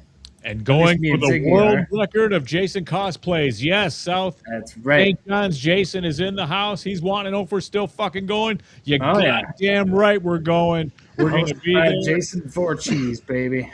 Jason Voorhees is the host of this event. We're going to go. I've got the masks ready. We're bringing them, and we're getting in on this damn thing, man. We're going to break this record and be part of it. We're going to bring all the footage in here. We'll show you. That'll be part of the thing next week. That's right. Folks, love you. See you again next week for a recap of Milwaukee Horror Con. Ziggy. Wow. Yeah, that was pretty fun. Sorry, folks, if I just, as a horror movie, it's a 7.5. That's it. That's all that means. It's still a great fucking movie. You really should go see it, and go see it at a theater, so maybe this gets a little more pizzazz and sparkle that it deserves. It's going to go under the radar. But again, cult status almost immediately. Just don't worry about it. This isn't going anywhere. The Bride is here to stay. Yep. Next week is going to be crazy. It's going to be a crazy weekend. Milwaukee Horror Fest. Is that it? We're just reviewing that for the whole... for the whole episode? Yeah. mean, we might talk about some other like random topics too. Yeah, but, I grab mean, some you bits. guys all have some stories to tell. I'm sure. So. Definitely. It'll be fun. But join us, won't you? We'll see you then. All righty, gang. Before I sign off, I want to bring up these two comments because Tarek had an interesting idea. I wasn't necessarily talking about an episode, but he says, dude, a reconsider episode. Grab one of your old scores on a film from years ago and go over it again. And then he says, maybe each of you picks a film you want to reconsider and change your score now, up or down. Could fill an episode super fun with that. I don't mind that idea. I choose The Bride, and I will... Instantly adjust it to appease us. No, you don't ever have to do that. It's now a 6. How about Oh, my God. Just kidding. Every movie with a cat gets a -1 from Ziggy now. Jesus, Pissed me off. I'm really getting Bride, irritated now. All right, folks, next week on the show, like they said, we're going to recap Milwaukee Horror Con. I will not necessarily be in attendance. I'm kind of pissed off that I'm not going to make it this year, but I got, business to take care of down in the old waters that stay still. And, but looking forward to catching up with these guys and hearing what they have to say. Are you going to be home by Monday, or are you going to be doing this from... I'm out of there Sunday. I have to be here fucking Monday, man. Like I said, that's why I'm leaving Thursday so I can fucking bust out of here because god damn it is crazy at work and it's wild, but I got you. Gonna enjoy the few days off, and we're gonna tear it up in Wisconsin, baby. Ooh, Wisconsin. Wisconsin. What's It'll wrong? be a good time. Commercial they used to run for visits and stuff. Oh, visit Wisconsin. I got you. Good Ooh, Lord. Wisconsin. Yeah, come freeze your ass off. But yeah, I'm looking forward to hearing what you guys do. Hopefully they break the record and you guys can get some video and some photos of that. Tell everybody up there I said hello. Sorry I'm missing out. And that's it. So go see The Bride, or it's fine if you wait till it's on streaming. I'm anxious to hear what you guys think of it. Like I said, even if you disagree with us, I think it's an interesting movie to watch. So hope you guys enjoy it. And one more time, thanks to our members and thanks to all of you for watching. And as the Colonel would say if he was here, I'm not going to do the whole fucking thing because it's gross. Don't get sick. Wash your dick. We'll see you next week. Don't be a scuba Steve. Woo! Nope.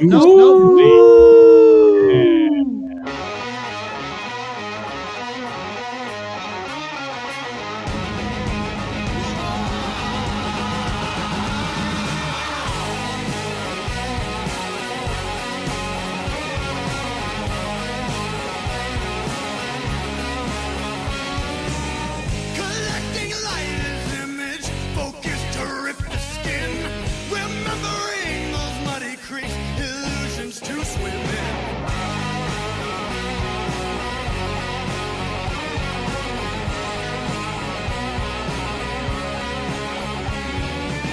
Found strength to cross an ocean, reflected the last light. Looking for a hidden truth, only to find a fight.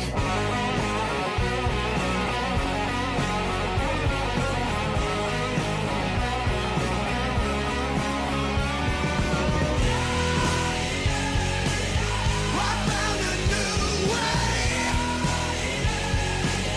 to leave behind the past. Hope it's a better way. Oh, in the optic glass.